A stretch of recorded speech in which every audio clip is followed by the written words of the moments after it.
डमरू बजा रहे हैं। यदि शनिदेव ने कैलाश में प्रवेश किया होता तो वो अब तक हमारे पास पहुंच चुके होते।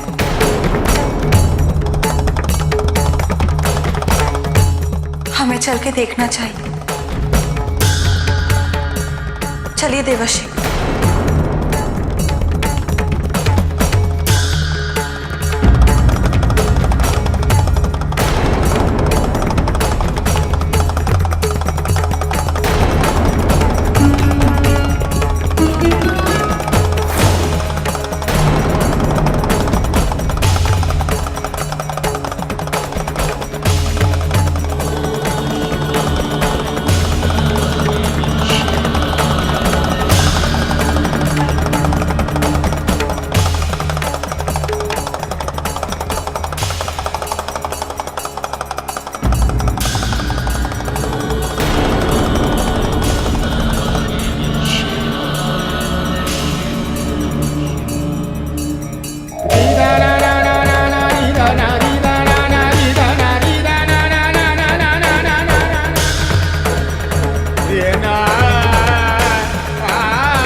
प्रणाम माता,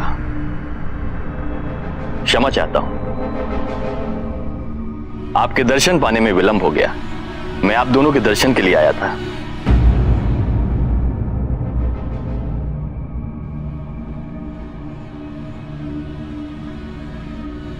प्रभु ने मेरा निवेदन स्वीकार किया और डमरू बजाया।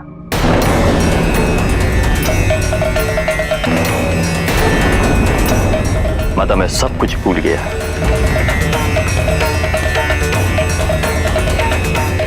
अपना विषाद, अपने दुख और आपके दर्शन पाना भी। आप दोनों के दर्शन पाके मेरा आना सफल हुआ माता।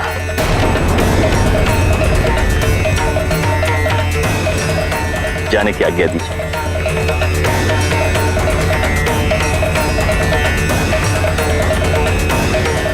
प्रणाम।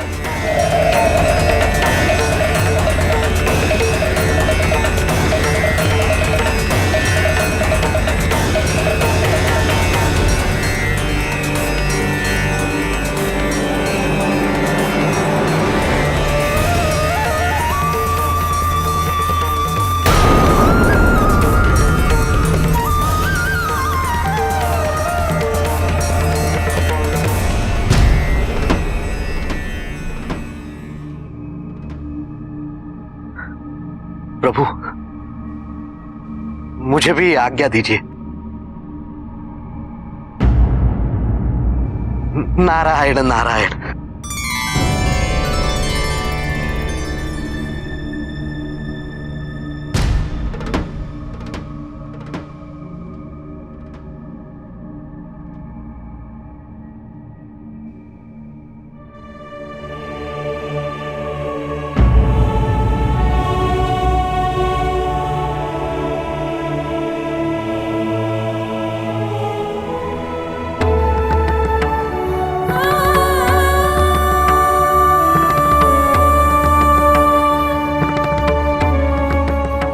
प्रसन्न हो पार्वती।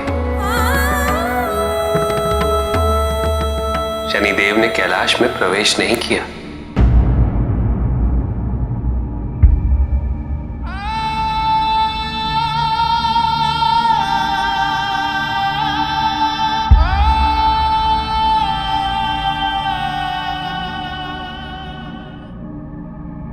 पार्वती,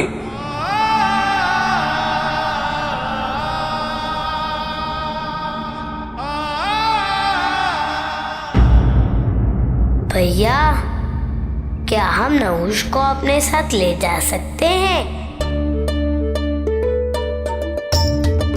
दीदी अत्यंत प्रसन्न होंगी। नहीं गणेश, ये उचित नहीं होगा। ये परंपरा के विरुद्ध होगा। और क्या तुम नहीं चाहते कि नहुष अपनी शिक्षा पूर्ण करे नहीं नहीं भैया, शिक्षा तो अनिवार्य है। मित्र, मुझे धीरज रखना होगा। अभी तुमसे विदा लेता हूँ।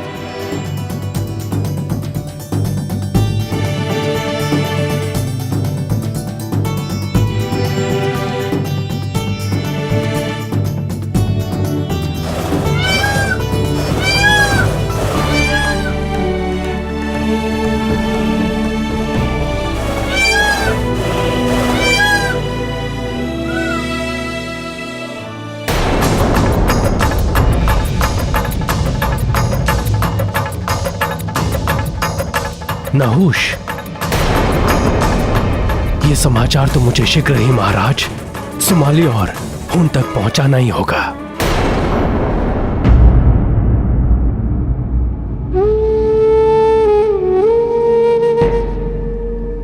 दुखी होने की आवश्यकता नहीं है पार्वती।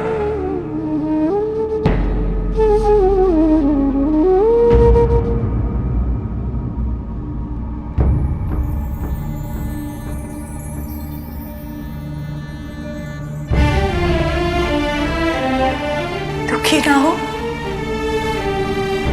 क्यों? क्योंकि आपको दुख नहीं है इसीलिए?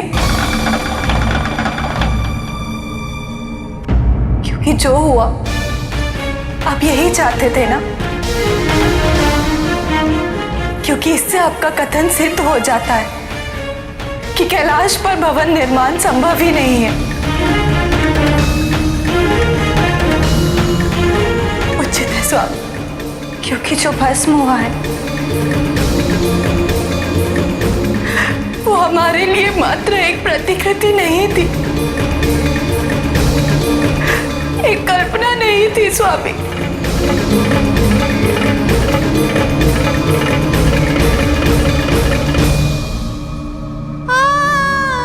ये स्वप्न था हमारा, जो हमने केवल अपने लिए नहीं, अपने समस्त परिवार के लिए देखा था। और आप कह रहे हैं कि हम दुखी ना हो। दुख होता है स्वामी, स्वप्न टूट जाने पर दुख होता है,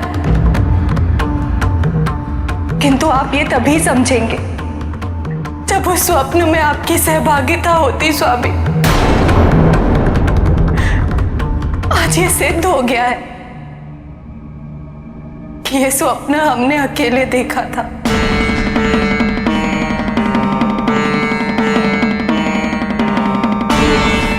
और आज इस स्वप्न के टूट जाने पर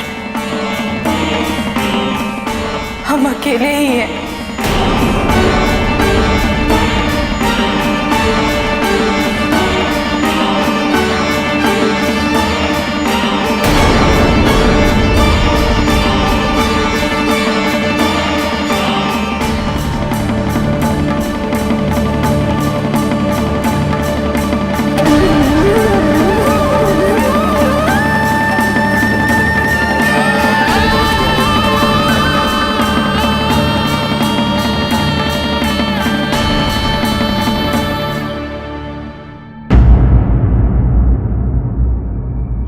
तनाना दिर दिर तनाना दीम तनाना ना दीम तना दीम तनाना ना तादिर तनाना ना दीम तनाना ना दीम तनाना ना।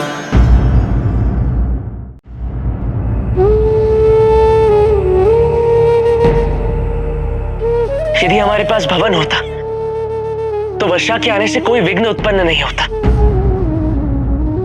माता ने कहा है ना, शीघ्र यहाँ एक भवन बनने वाला है। अब समय आ गया है कि कैलाश पर एक भवन निर्माण हो। जब हमारे पास प्रकृति की गोद है तो हमें भवन की आवश्यकता ही क्यों? मैं आप दोनों के दर्शन के लिए आया था। प्रभु ने मेरा निवेदन स्वीकार किया और डमरू बजाया।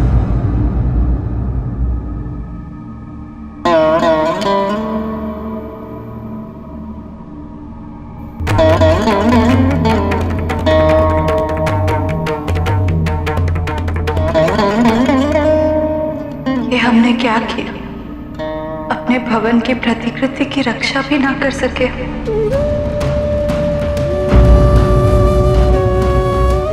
इतने विचलित क्यों हो गए थे कि अपनी ही कृति का स्वयं विनाश कर दिया हमने? उसका निर्माण करते समय क्या क्या नहीं सोचा था हमने कि गणेश, कार्तिकेय, अशोक सुंदरी और स्वामी जब उसे देखेंगे तो कितने प्रसन्न होंगे।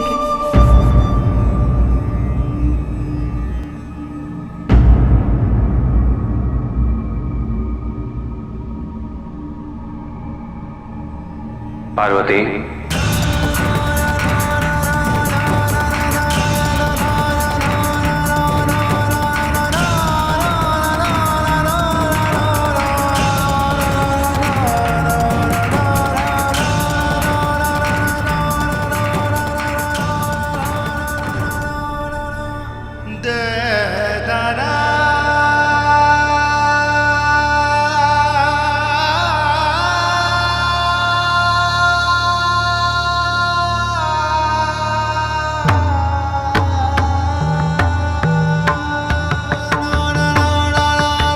तुमने कहा कि तुम अकेली।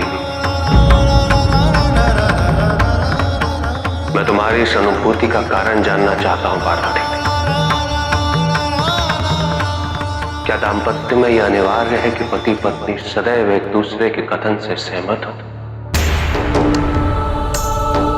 क्या विचारों की भिन्नता दोष है? नहीं पार्वती, सहमत ना होते हुए भी एक दूसरे के विचारों का, इच्छाओं का मान रखना आवश्यक है। यदि तुम और मैं केवल एक दूसरे को प्रसन्न करने के लिए सदैव हां में हां मिलाते थे तो क्या वो उचित है? क्या वो हमारा वास्तविक रूप होगा? मैं जानता हूं पार्वती कि भवन का निर्माण करना तुम्हारी इच्छा है। मैं तुम्हारी इच्छा का सम्मान करता हूं पार्वती। मैंने कभी भी तुम्हें मेरी इच्छाओं के अनुकूल परिवर्तित होने के लिए विवश नहीं किया।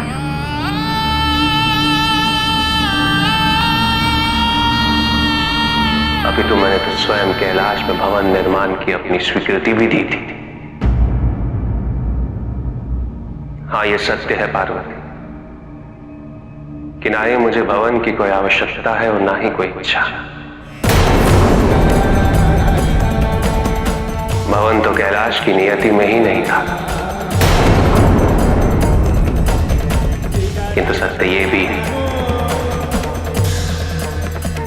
कि कैलाश में परिवार की स्थापना भी निहित नहीं थी। गृह की स्थापना करने की कोई इच्छा नहीं थी मेरी। किंतु ये सब कुछ संभव हुआ तो केवल तुम्हारे कारण। आज हमारी संतान है तो केवल तुम्हारे कारण। तुम जगदंबा हो, तुम्हारे लिए असंभव क्या है पार्वती?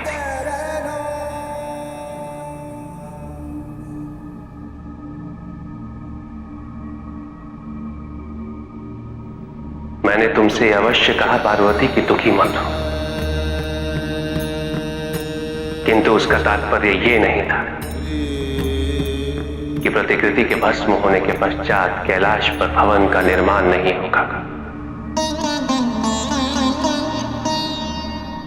तो दुखी क्यों होना पार्वती? किंतु तुम्हें दुखी होने के पश्चात मुझे यह आभास हुआ, जब तुम एक प्रतिकृति से इतना आसक्त हो गए तो जब भवन बनेगा तो तुम्हें उससे कितना मोह होगा।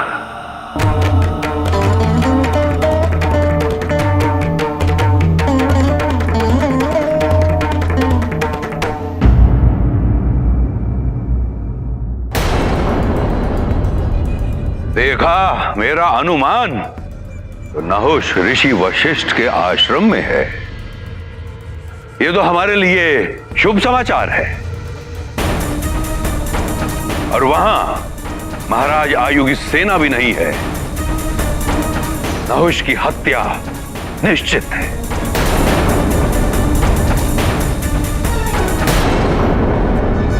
पुत्र मारीच। जी पिताजी। तुम उदग्र और महाहनु के साथ वशिष्ठ की कुटिया पर आक्रमण करने की तैयारी करो। बिना विलंब हमें अपना लक्ष्य प्राप्त करना है।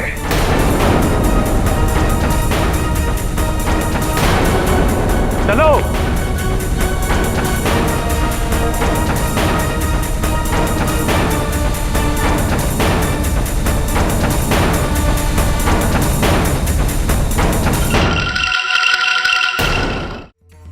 रुको पार्वती।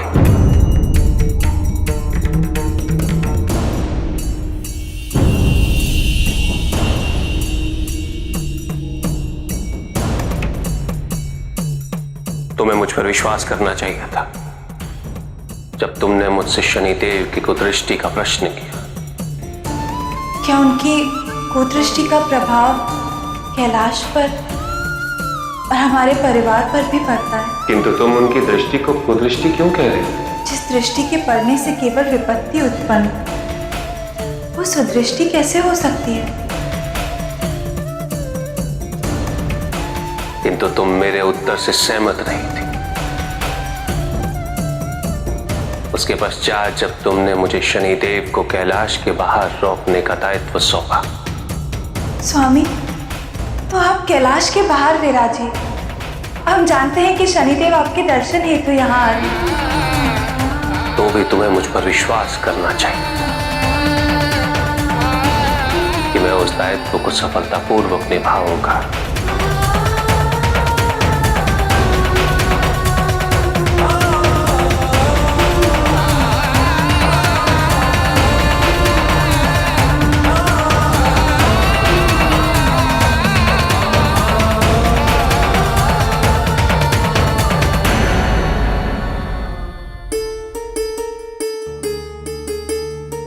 किंतु भवन का मोह या उसे खोने का भय मुझ पर विश्वास करने से अधिक महत्वपूर्ण हो गया है तुम्हारे लिए।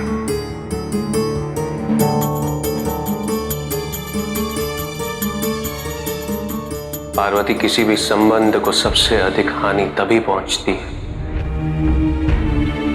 जब उसमें शंका उत्पन्न होती है।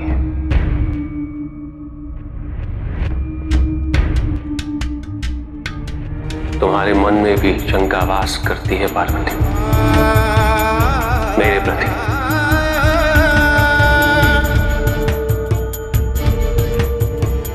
तुम्हें लगता है कि मैं तुम्हारी इच्छाओं को पूरा नहीं करना चाहता पार्वती, किंतु तुम भूल गए।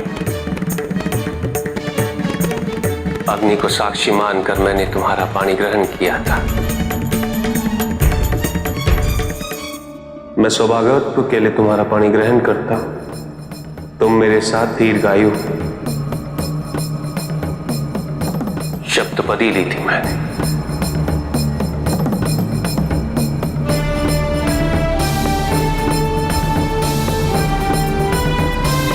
स्मरण करो पार्वती, उन सभी वचनों का स्मरण करो। हम नित्य आपकी आज्ञा का पालन करेंगे और सदैव आपके सुख दुख में आपका साथ देंगे। हम आपके घर में सुख से रहेंगे। जहाँ भी आप रहेंगे वहीं हम भी रहेंगे। ये वचन हमने एक दूसरे को इसलिए दिए थे पार्वती, क्योंकि हम प्रेम पूर्वक एक दूसरे के प्रति समर्पित रहना चाहते हैं, समानता के साथ, अपनी इच्छा से, ताकि हम दोनों को इस दाम्पत्य में एक दूसरे की अपेक्षा का मान रहे, एक दूसरे के कर्तव्य का, दायित्व का बोध रहे।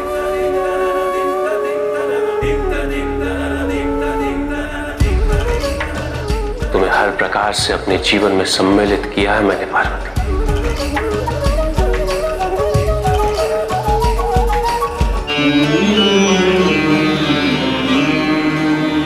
तो तुम मुझसे अलग कैसे हुई?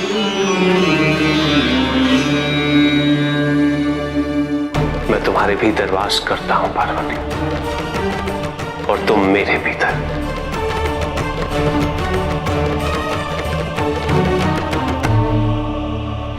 भले ही तुम्हें स्वप्न अकेले देखने पड़े, किंतु उन्हें पूरा करने हेतु मैं सदैव उपस्थित रहूंगा।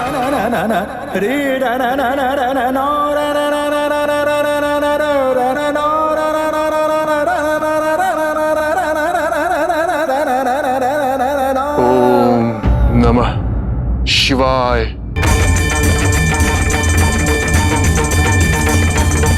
ओम नमः शिवाय।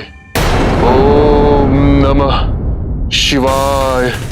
ओम नमः शिवाय। ओम नमः शिवाय।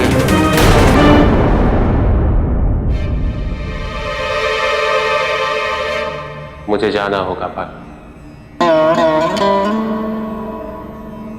मेरे लिए अपने भक्त भीम को रोकना अति आवश्यक है।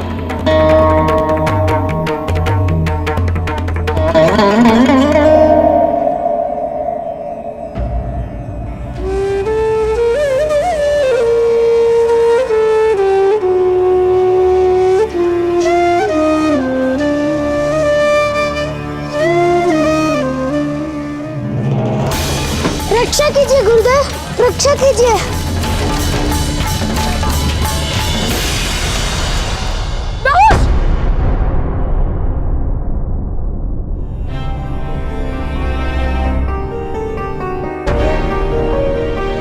ये कैसा स्वप्न था?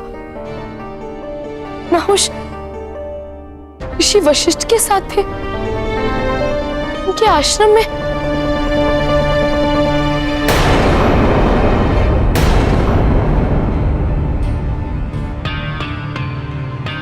नहीं, विवाह के पूर्व माँ या पिताजी से नहुष के विषय पर बात करना शोभा नहीं देगा। क्या कहेंगे हम उनसे? किंतु इस स्वप्न ने हमें भयभीत कर दिया है। एक बार आश्रम चलकर देख लेते हैं, तो मन भी शांत हो जाएगा। हम शीघ्र ही लौट आएंगे।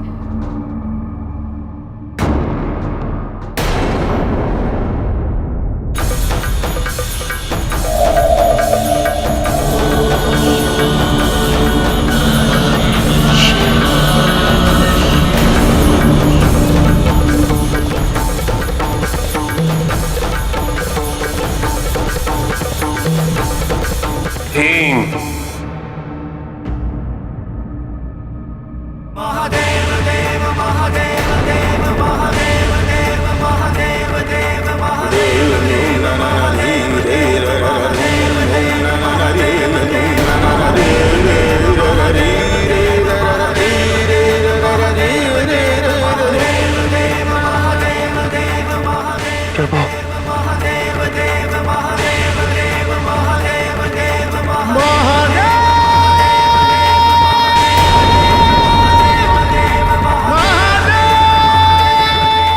क्या करने जा रहे थे तुम? आपके दर्शन की अभिलाषा थी, किंतु आपके दर्शन नहीं हो पाए, तो मैंने सोचा फिर इन नेत्रों की क्या आवश्यकता। यदि मैं आपको नहीं देख सकता हूं तो मैं इस संसार को भी नहीं देखूंगा। और तुम इसे भक्ति कहते हो?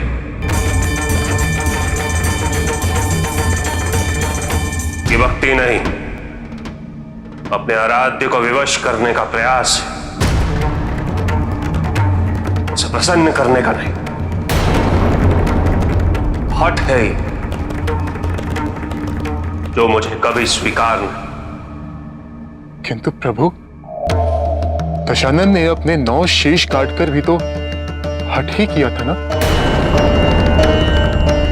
और आपने उसे अपना सबसे महान भक्त होने का वरदान दिया था। पर प्रभु, मुझसे ऐसी क्या भूल हो गई कि आप कुपित हो गए?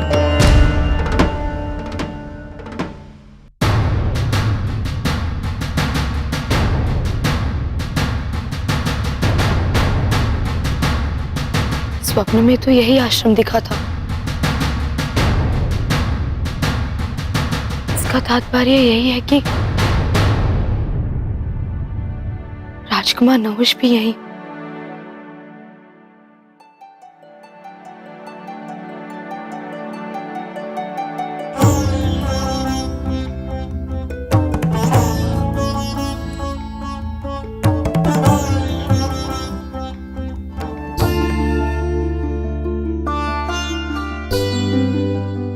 नहुष,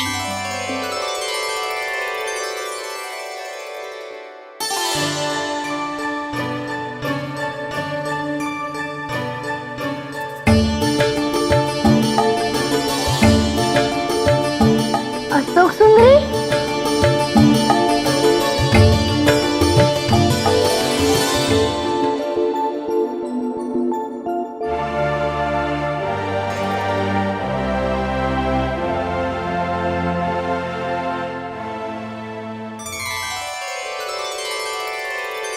अशोक सुंदरी, तुम्हें मित्र गणेश ने बताया होगा कि मैं यहाँ हूँ। गणेश ने? वो मिलने आया था आपसे? वो भवन की खोज में निकला है ना, और तुम्हारे बड़े भैया कार्तिकेय भी थे। नहीं,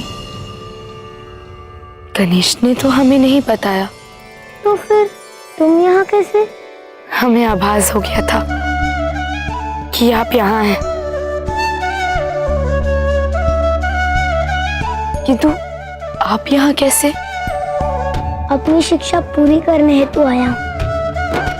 महर्षि वशिष्ठ मेरे गुरु हैं। जानती हो कितने ज्ञानी हैं। यदि मुझसे कोई भी भूल हो तो क्रोधित नहीं होते। मुझे तो पुत्रों के समान प्रेम करते हैं।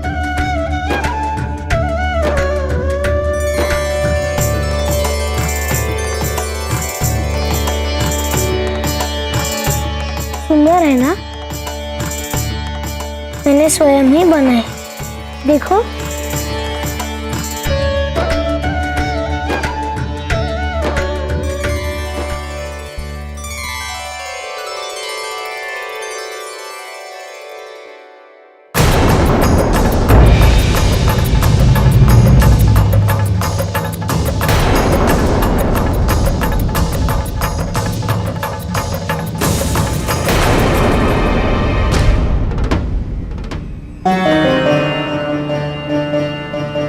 तुम्हारी भूल ये है कि तुम भक्ति को समझ ही नहीं पाए।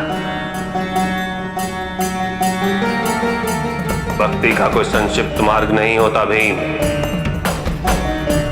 मैंने दशानंद को दर्शन केवल इसलिए नहीं दी कि उसने अपने 9 शीर्ष मुझे अर्पित किए थे, अपितु इसलिए क्योंकि उसकी भक्ति का योग पूरा हो चुका था। मुझसे पहले उसने कई वर्षों तक ब्रह्मदेव की तपस्या की थी, इसलिए उसे रोकना और उसे वरदान देना अनिवार्य था। एक दशानंद का उदाहरण लेकर तुम ऐसा करने जा रहे थे। कल कुछ और व्यक्ति तुमसे प्रेरित होकर तुम्हारी भक्ति की परिभाषा का अनुसरण करेंगे और धीरे धीरे समस्त संसार में सभी भक्ति का मूल अर्थ भूल जाएंगे। ये उचित नहीं। यह शरीर तुम्हें ईश्वर ने दिया है। क्या अधिकार है तुम्हें इसे क्षति पहुंचाने का? मैंने कभी भी अपने भक्तों को ऐसे कष्ट उठाने हेतु प्रेरित नहीं किया। मैं तो केवल एक बेलपत्र पे भी खींचा चला आता। मेरी श्रद्धा सच्ची होनी चाहिए। मेरे भक्तों को यह समझना चाहिए कि मैं उनको दर्शन उनकी इच्छा अनुसार नहीं, अपितु उनकी आवश्यकता अनुसार देता। इस प्रकार हठ का प्रयोग करके यदि मुझे दर्शन देने हेतु विवश करोगे तो मैं कभी प्रसन्न नहीं होऊंगा।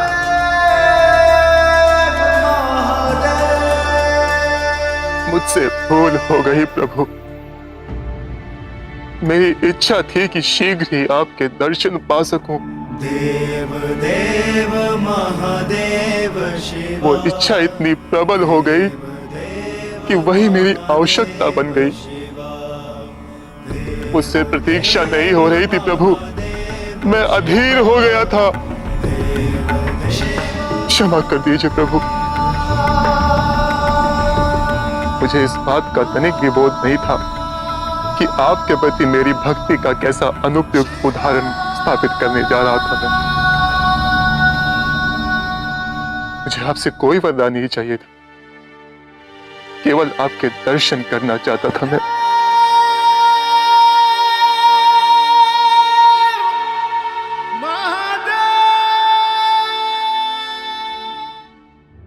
हम तो केवल आपको देखने आए थे। अब हम चलते हैं। हम शीघ्र ही मिलेंगे।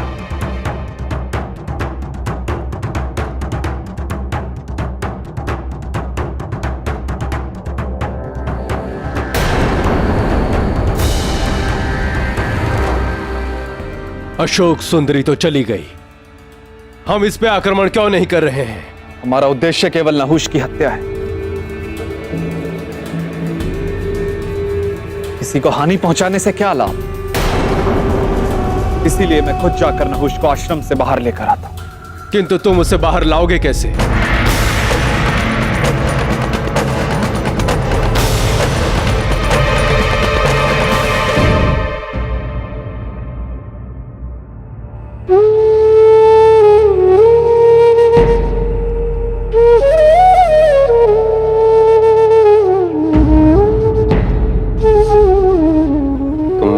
वास करती हो पार्वती, और मैं तुम्हारे भीतर, तो तुम अकेली कैसी हो? ना ही मैं कभी तुमसे पृथक था और ना ही हो सकता। भले ही तुम्हें स्वप्न अकेले देखने पड़े, किंतु उन्हें पूरा करने हेतु मैं सदैव उपस्थित रहूंगा।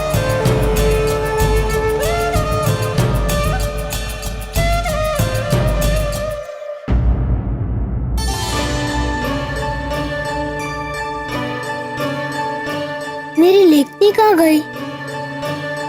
वो तो मैंने अशोक सुंदरी को दी थी।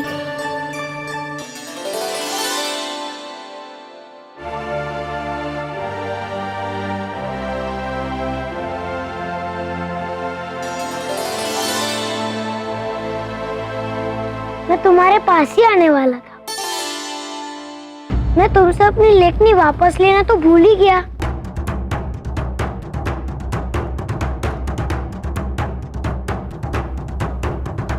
वो अब किंतु कहीं गिरा दी?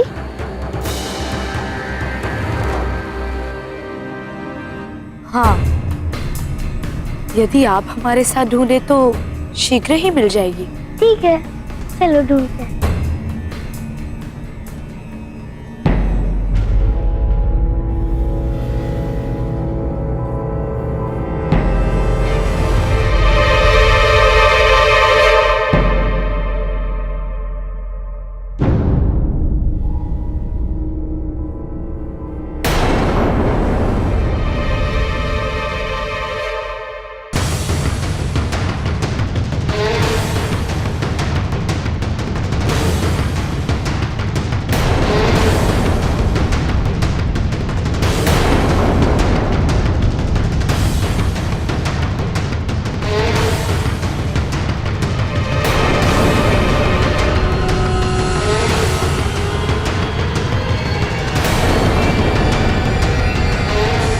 नहुष,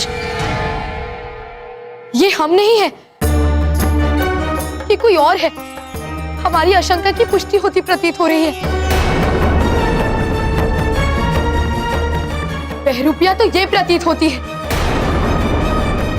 चलिए यहां से नहुष, यह अवश्य किसी संकट के सूचक है।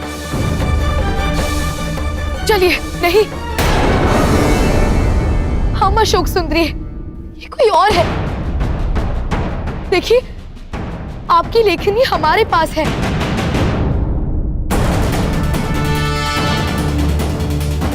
चलिए नहुष। नहीं नहुष, आप इसकी बात मत सुनिए, ये आपको भ्रमित कर रही है। चलिए।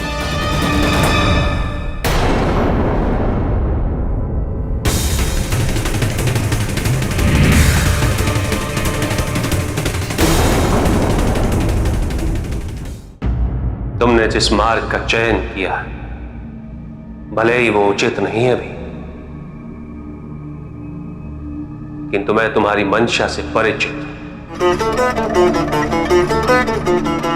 तुम्हारी भक्ति निस्वार्थ, तुम्हारा मन पवित्र है। तुम तो केवल मेरे दर्शन के अभिलाषी,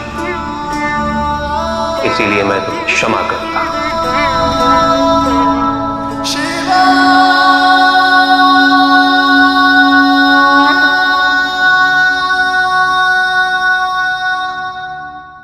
रक्षा कीजिए गुरुदेव।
हम आश्रम में प्रवेश नहीं कर सकते। ऋषि वशिष्ठ ने उस जल का छिड़काव कर आश्रम को सुरक्षा कवच प्रदान किया है।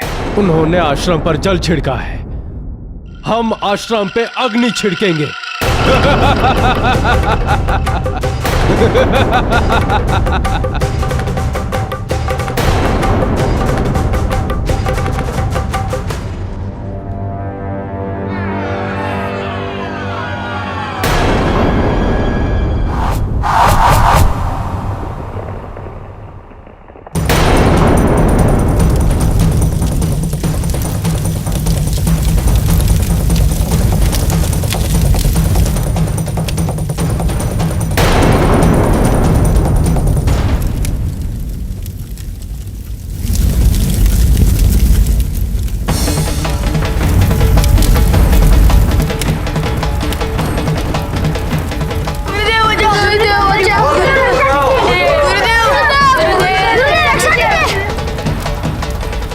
आश्रम भस्म करने का प्रयास कर रहे हैं।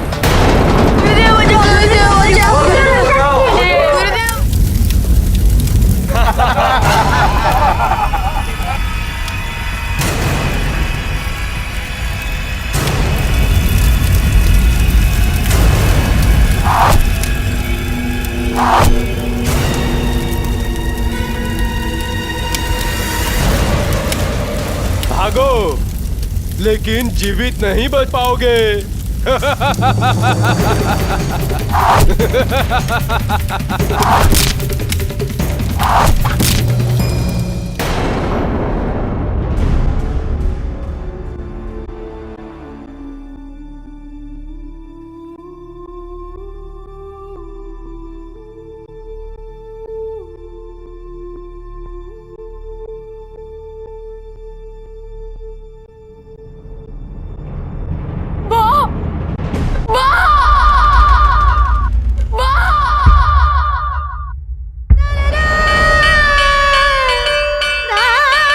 स्वामी, स्वामी, स्वामी, स्वामी,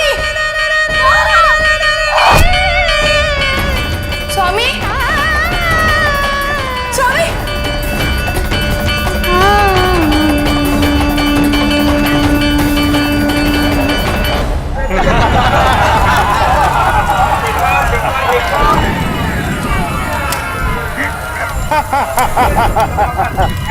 आज नहुष के साथ साथ अशोक सुंदरी की मृत्यु भी निश्चित है।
चलो चलकर देखते हैं अनुज।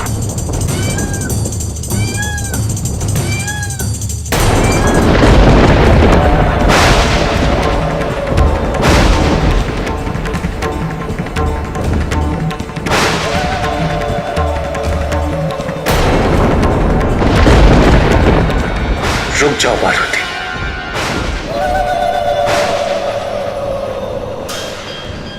माता,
कोई कायरता नहीं दिखाएगा, कोई पलायन नहीं करेगा। या तो मारो या मरो। आक्रमण।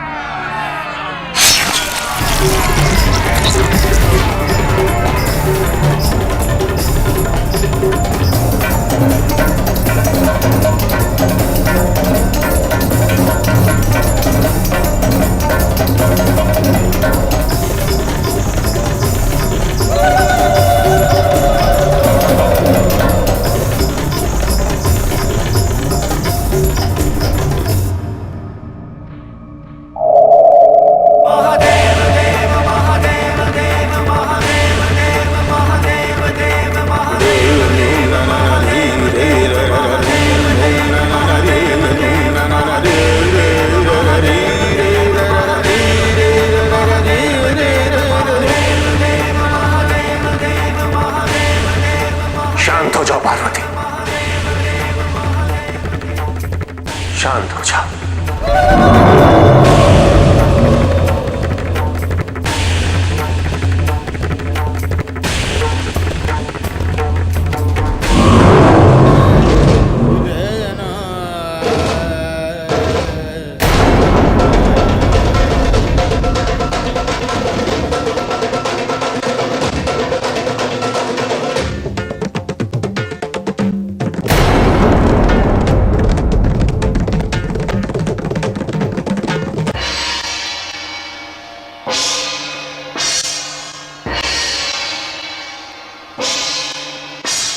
तुम्हारे क्रोध का कारण मैं समझता हूं पार्वती। धैर्य रखो, उंड को उसके दुष्कृत्य का दंड अवश्य मिलेगा।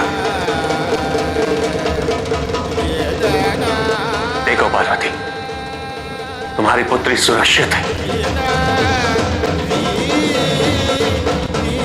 किंतु राक्षसों के आक्रमण के कारण वो अत्यंत भयभीत है। इस समय उसे अपनी मां की आवश्यकता।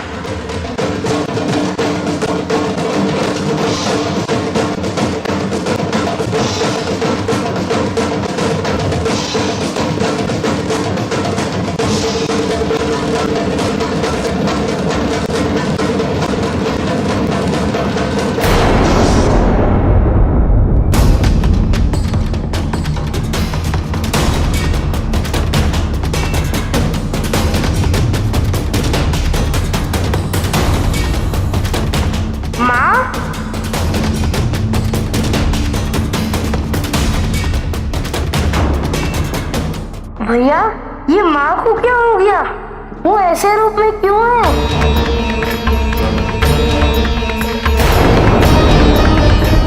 अत्यंत क्रोधित होने पर माँ ये रूप धारण करती है। किंतु ऐसा क्या हो गया? हुंड ने अन्य राक्षसों के साथ मिलकर अशोक सुंदरी व नहुष की हत्या करने का प्रयास किया। इसीलिए माता ने एक काली रूप धारण किया है। महादेव उन्हें रोकने का प्रयत्न कर रहे हैं, किंतु यदि महादेव उन्हें नहीं रोक पाए तो महाविनाश निश्चित है। और यदि महादेव माता को रोकते हैं तो महादेव और माता का महायुद्ध होगा।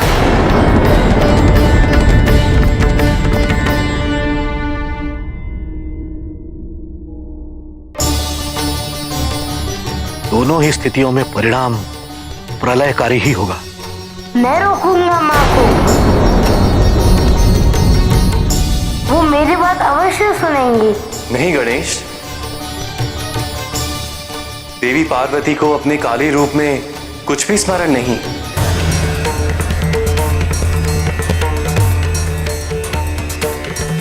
वो तो महादेव को भी नहीं पहचान पा रहे हैं।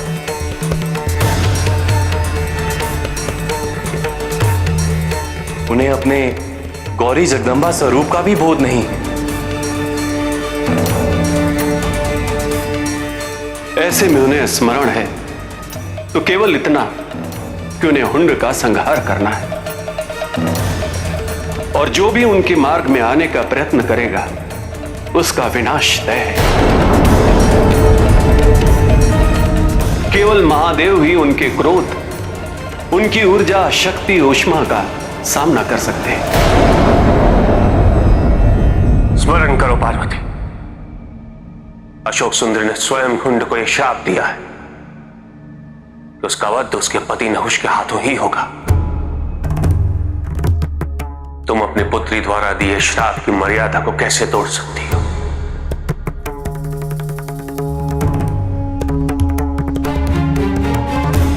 पार्वती, तुम जगत जननी हो।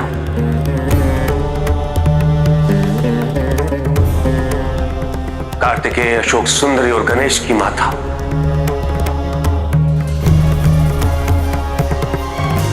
तुम्हारा ये क्रोध और ये प्रचंड रूप देखना उनके लिए कितना कष्टदायी है। जिस मां को उन्होंने सदैव वात्सल्य व करुणा से परिपूर्ण देखा, उन्हें ऐसे उग्र रूप में वो कैसे स्वीकार करेंगे?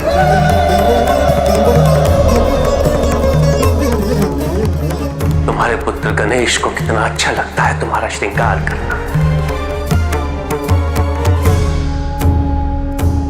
कितनी पीड़ा हो रही होगी उसे तुम्हारा ये रूप देखकर।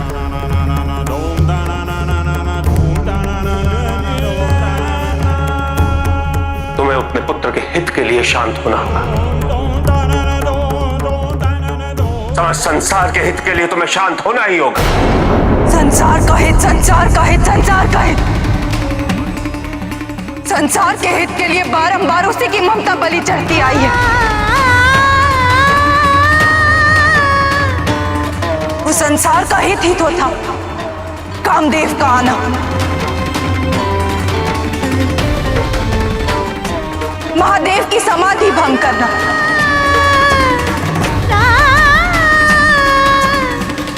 भस्म किया कामदेव को महादेव ने। और श्राप, कभी अपनी कोख से संतान को जन्म ना दे पाने का श्राप किसे मिला? पार्वती को।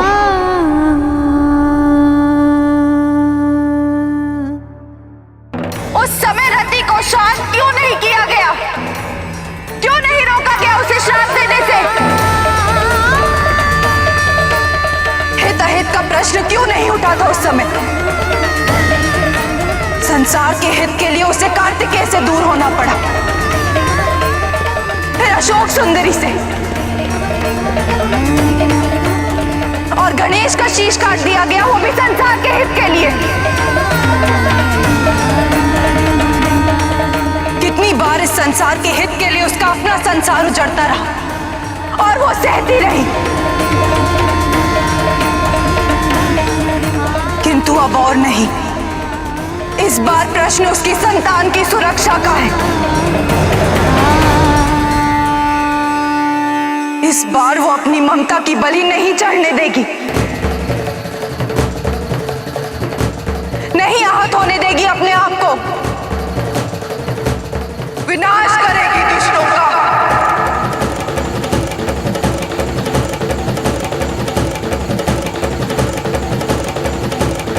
इस बार उसे रोकना असंभव है।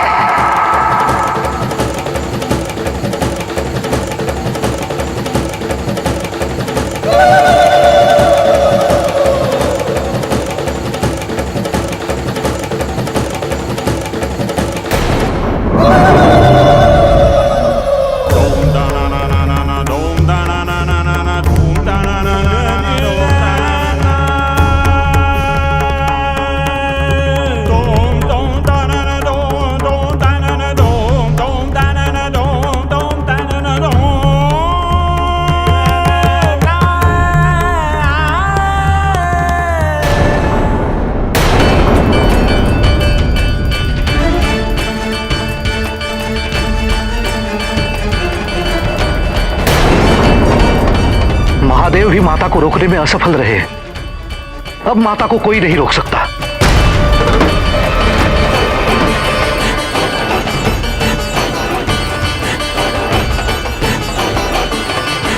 महाविनाश अब निश्चित है।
किसी भी परिस्थिति में माँ अपने वात्सल्य से पृथक नहीं हो सकती।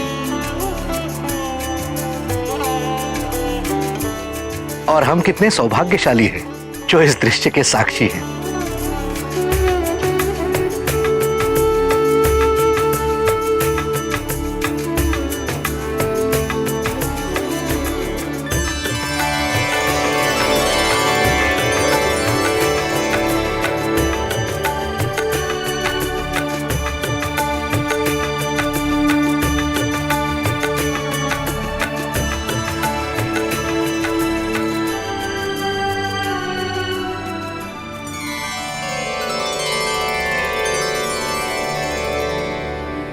अंततः महादेव के मुख पर मुस्कान आ ही गई।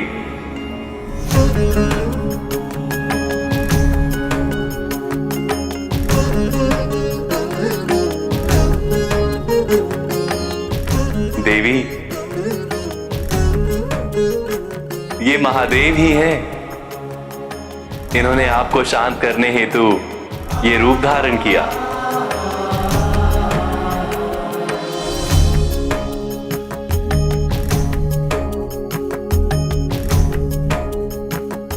महादेव ने सिद्ध कर ही दिया।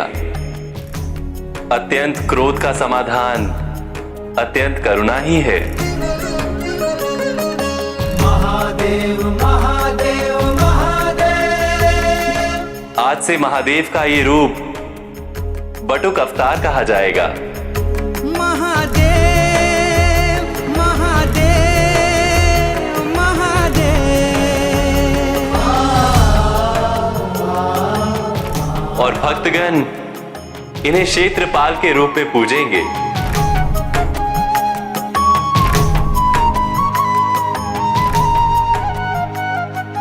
स्वामी, हमारा क्रोध शांत हो गया है। अपने वास्तविक रूप में लौट आइए।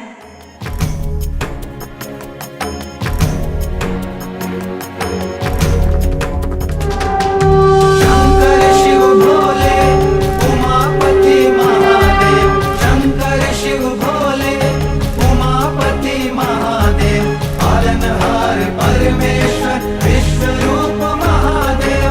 पालनहार परमेश्वर विश्वरूप महादेव।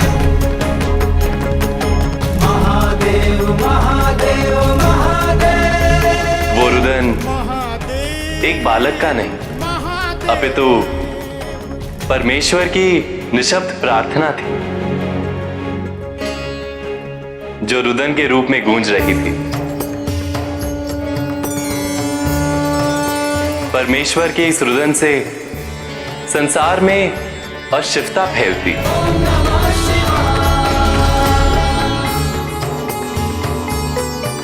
और अशिवता को रोकने का दायित्व परमेश्वरी का होता है, जिसे पूर्ण करने के लिए उन्हें बालक रूपी परमेश्वर को अपने स्पर्श और अपनी करुणा से शांत करना ही था।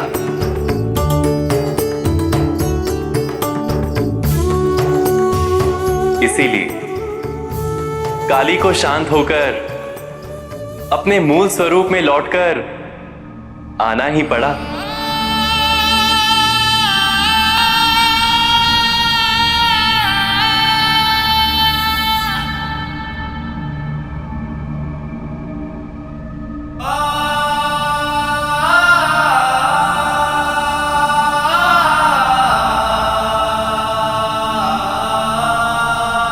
स्वामी, यदि आपने बटुक का अवतार धारण नहीं किया होता तो न जाने क्या अनर्थ हो जाता।